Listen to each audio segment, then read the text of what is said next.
In my heart and mind, I always return to Atlantic Island Park.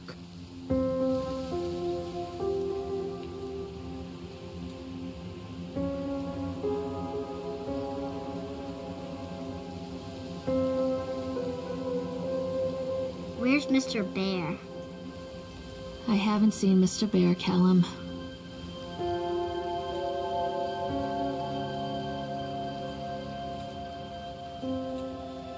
Stay in the car.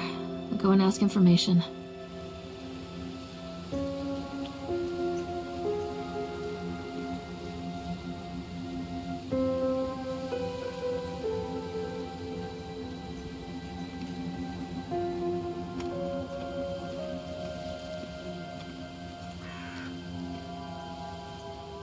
Attention, patrons. The park is now closed. Please make your way to the car park at your earliest convenience. Employees prepare the park for shutdown.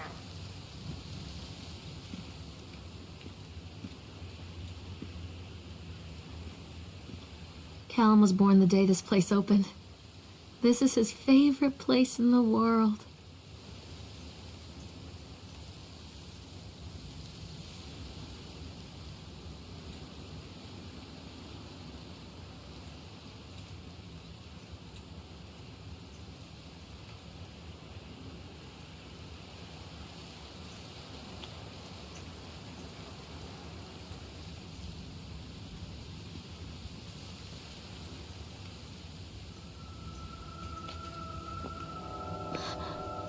What?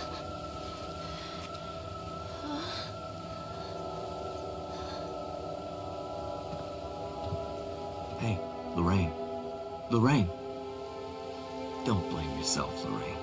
People lose things all the time. Take a deep breath and think about the last place you saw your son's teddy bear.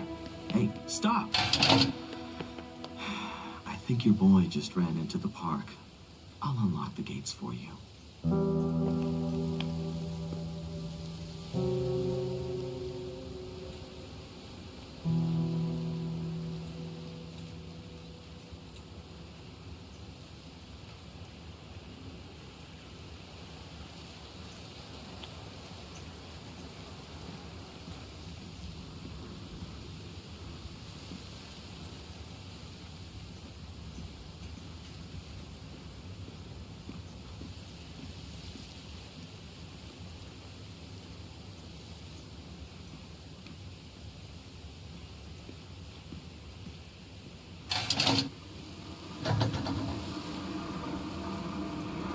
Wait up there for Mommy, Callum.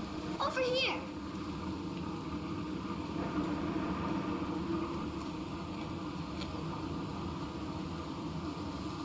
There's something special about the entrance to an amusement park. A line drawn between the real world and the world of whimsy within. On this side, the apathy of our everyday lives.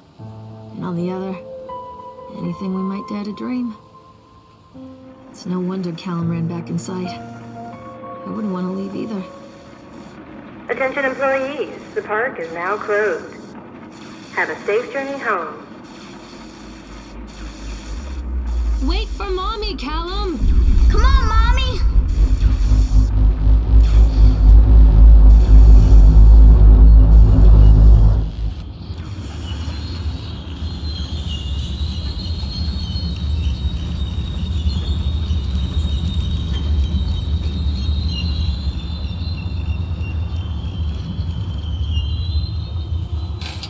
Oh, God.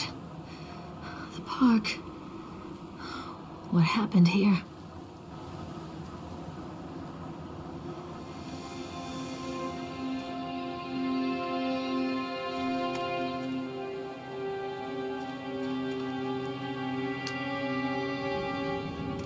You can't catch me.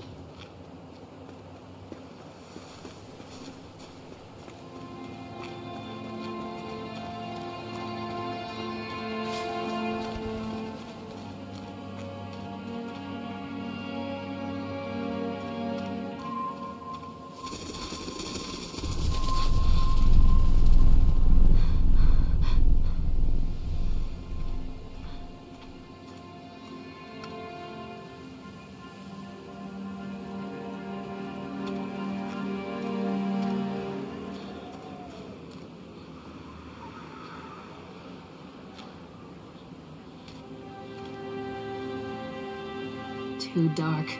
I'm not going in there without a flashlight.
I think this belongs to Callum.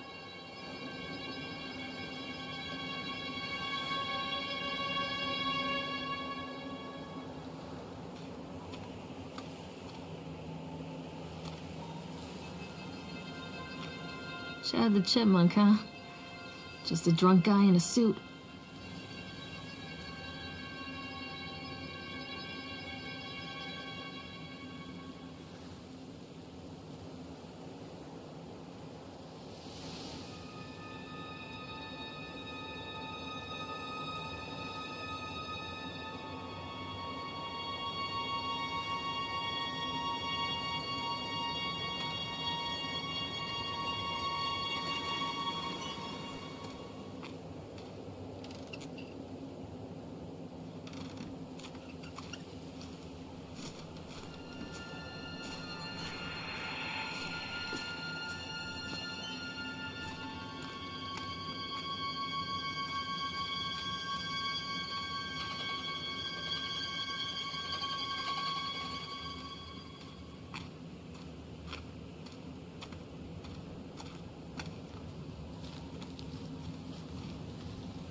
Stay where you are!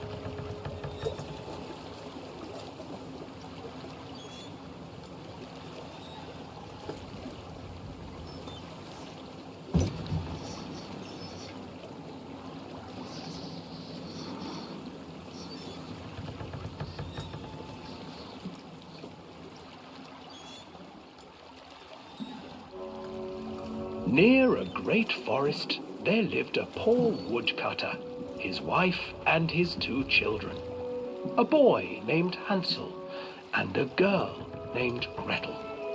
They were very poor and had very little to bite or sup.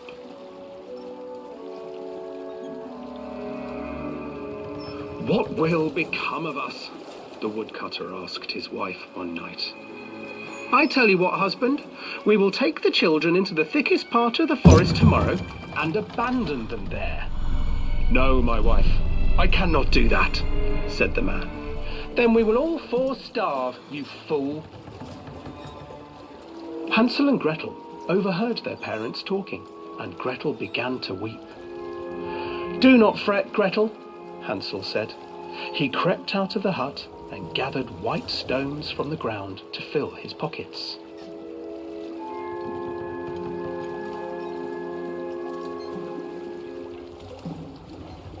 The next morning, the woodcutter leads the children into the forest. Before they leave, their mother gives them a slice of bread and warns them that they will get no more food that day. Clever Hansel leaves a trail of white stones behind them as they pass into the woods. When their father leaves them, the children wait a while, then follow the trail back to their parents' house.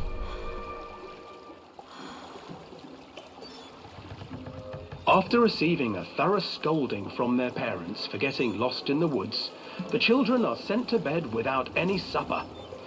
Hansel tried to sneak out and collect more white stones, but found that the door was locked. "Tomorrow I will take them into the woods myself," the wife told the woodcutter.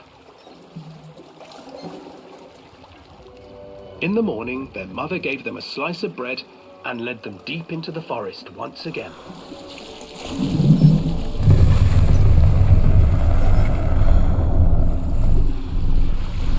Hansel broke his bread into pieces and left a trail of breadcrumbs to lead them safely home. But hungry-eyed birds snatched up the breadcrumbs and his trail was destroyed.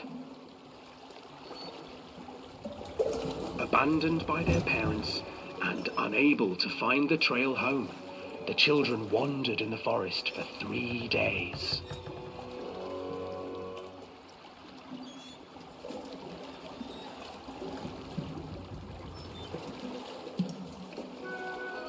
The children stumbled into a clearing with an exceedingly strange house.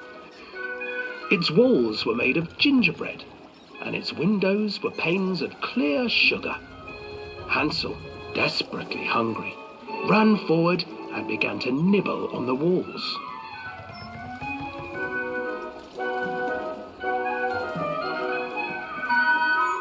"Nibble, nibble, little mouse. Who is nibbling at my house?" An old woman emerged from the house, sniffing the air and peering around with cloudy eyes. "Oh, you dear children, who brought you here? Just come in and stay with me. No harm will come to you." But Hansel and Gretel stayed back, for the old woman reminded them of their cruel mother. "Come, children, don't be afraid. I have something for you." The old woman offered them 2 enormous lollipops. The children took them and began to eat. "You see, nothing to fear here. Come inside," the old woman urged, and the children, still licking their sweets, followed.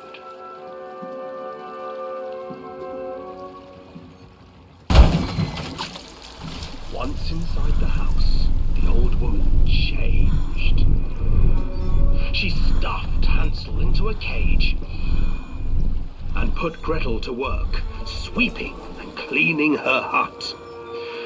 "Your brother will make a good mouthful," the old witch told Gretel.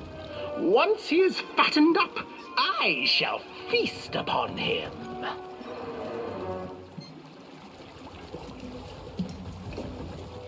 Time passed, and poor Hansel refused to eat, fearing the day that the witch would eat him. The witch, for her part, grew impatient. "Today I will cook and eat your brother, Gretel. Climb inside and light the oven."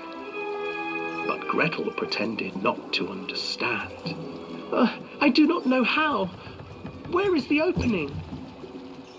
"Fool," the old witch said. "The opening is here." And she moved to show Gretel. Seizing her courage, brave Gretel gave the witch a shove, and the old crone tumbled forward into the oven. Gretel slid a large iron bolt over the door to the oven. Gretel freed her brother Hansel, and together they lit a fire beneath the oven. And though she screamed and begged, the children sat by the oven until her screams had stilled and the witch was cooked. And then, because even children can't survive on sweets, they divided up the body of the old witch and ate her.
Hansel and Gretel.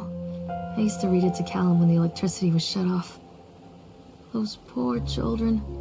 The whole world against them.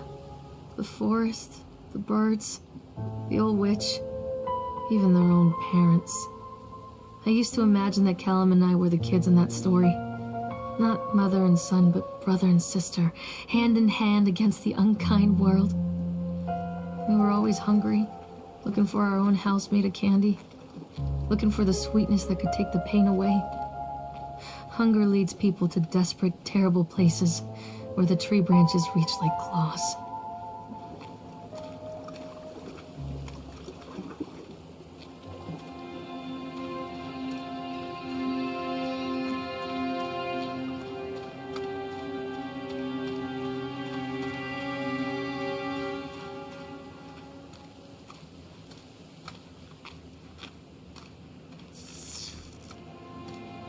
Another accident.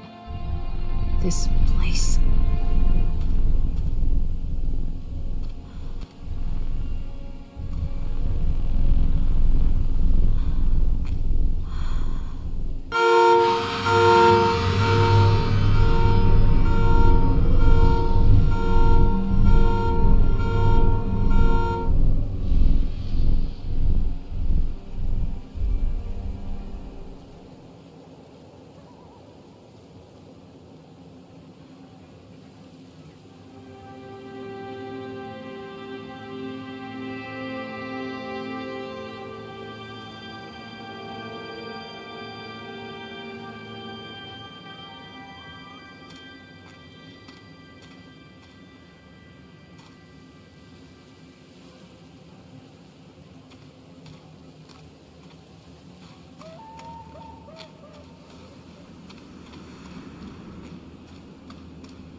This old thing used to make the blood run to my head.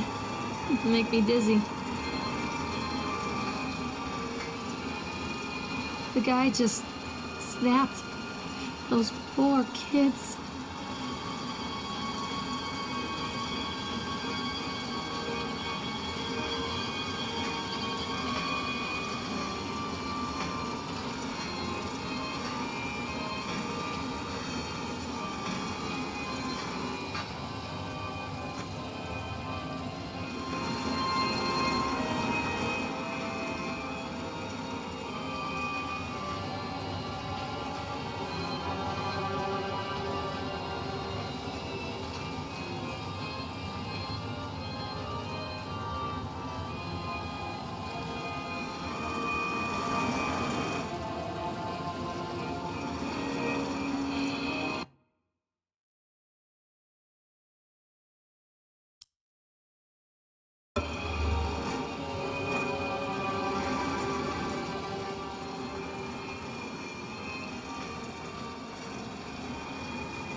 treachery hides in thoughts.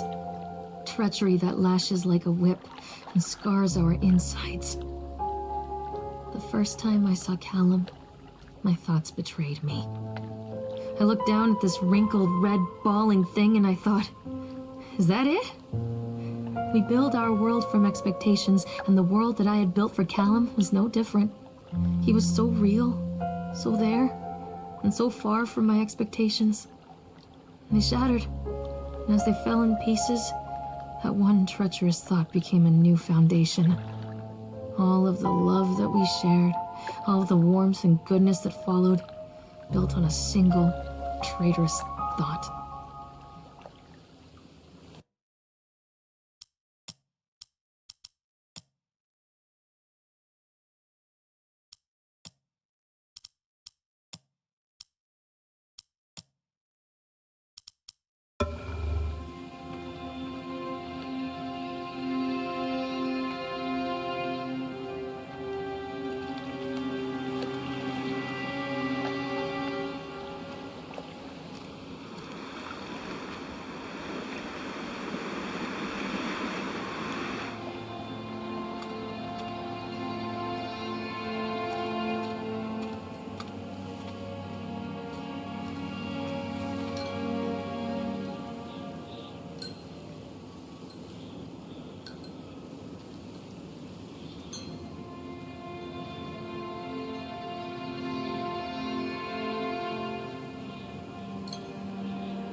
Constant crashes and 80s music.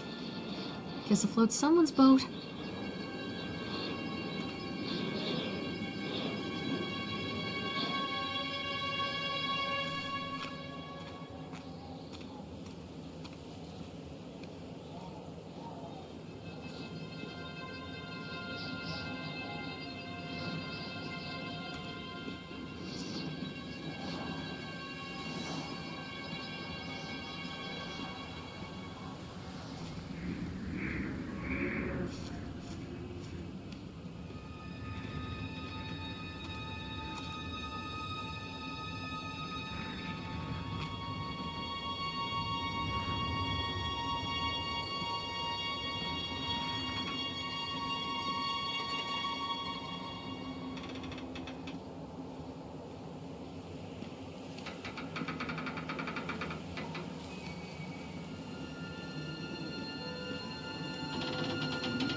It's a matter of public record that I am a failure as a mother.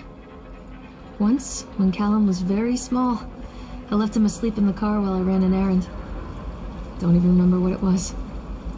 When I came back, the sheriff was standing next to the car, watching my boy through the window. I didn't like what I saw in his eyes. Judgment. He wrote me the ticket without saying a word. Just the scratch of his pen on the notepad. When he gave it to me, our eyes met. I know what you're going through. My daughter, Helen, she just gets some help. Help was a bolt of lightning. Help was 1,000 volts surging through my veins. Help is agony. I'd rather die. I wanted to scream. I'd rather you pulled your gun and shot me. But instead my mouth said, "Yes, Sheriff."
Where did you go?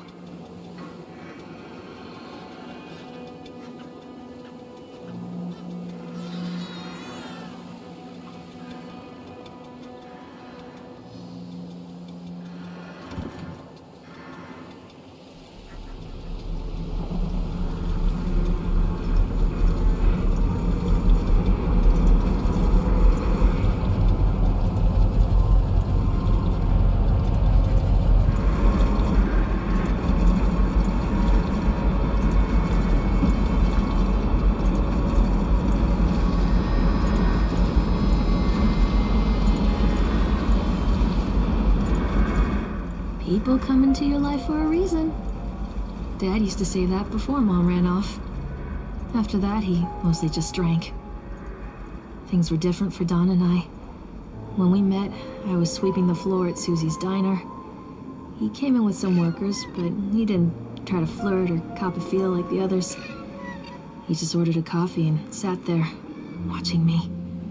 When my shift was over, he offered to walk me home. I don't know how to describe that walk. We talked and laughed and eventually kissed. It felt like love. It felt like a fairy tale. I can't tell you if Callum was made that night or one of the ones that followed. But I think it has to be that night. That one perfect night. Don and I moved in together, but then, well, he died. According to the supervisor, his safety harness failed when he was working on the top of the Ferris wheel. Don was there one moment, and then gone. Sometimes people leave your life for no reason. I was 3 months pregnant with Callum.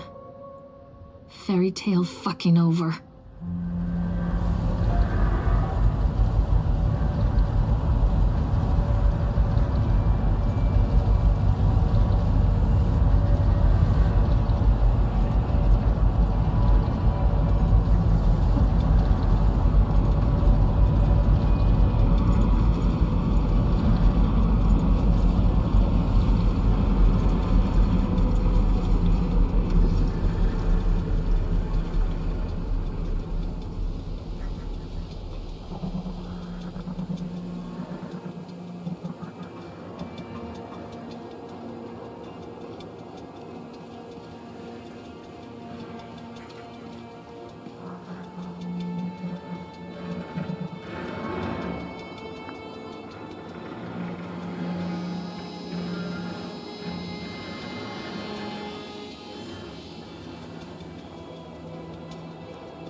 A lot of people idolize their children.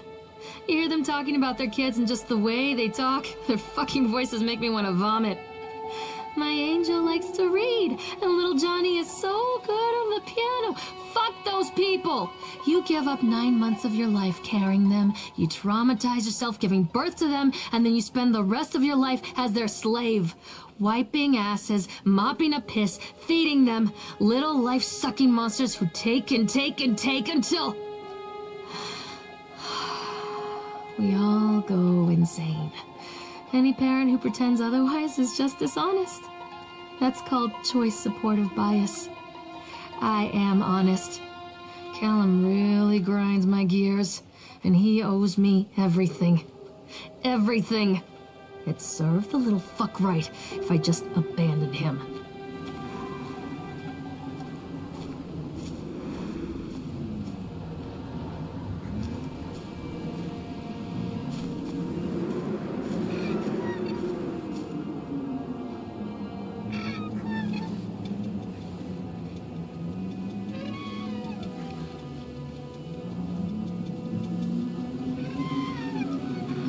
I always wanted to ride this one.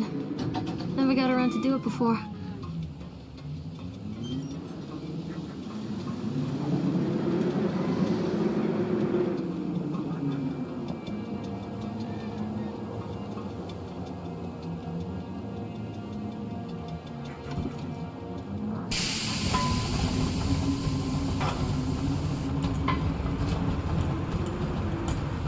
What do you want?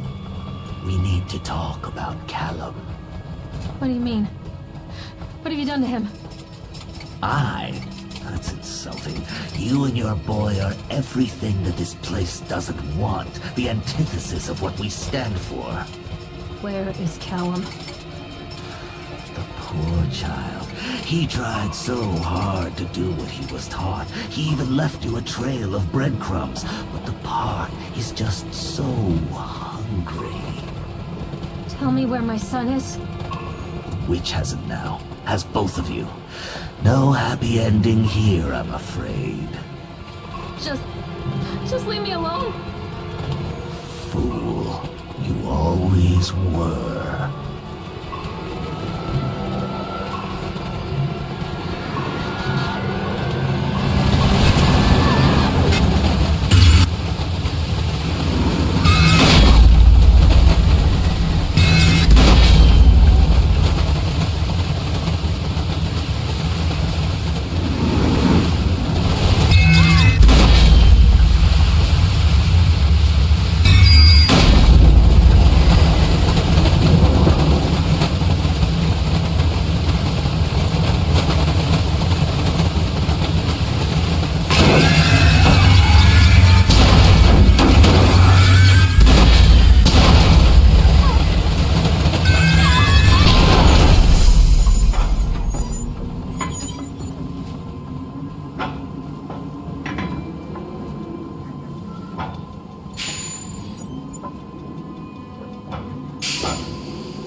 The witch awaits.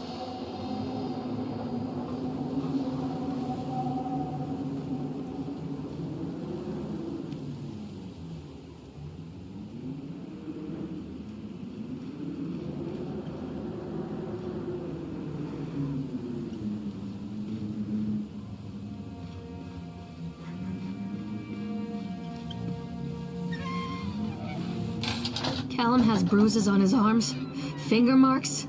Someone has been hurting him. I've asked him, demanded really, to know where he got the marks.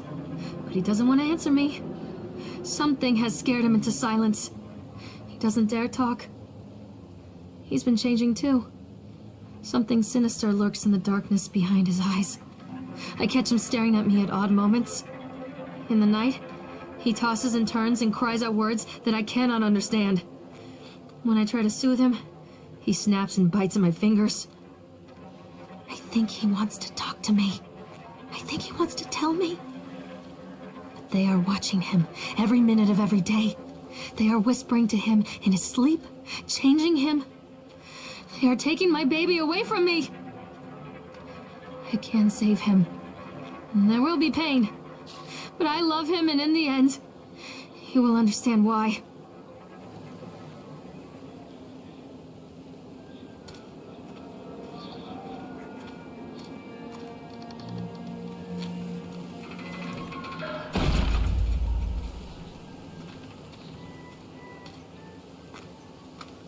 The whole town was shocked by that one.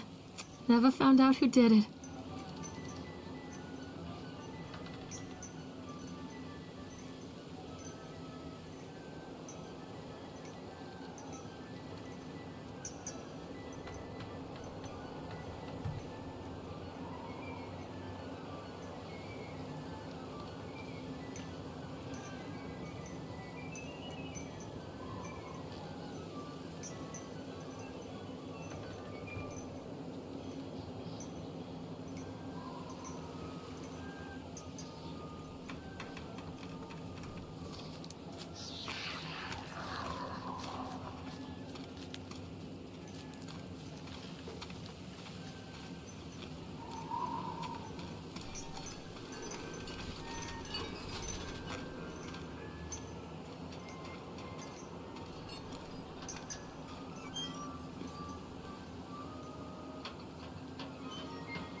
Poor bastard. Who did this to him?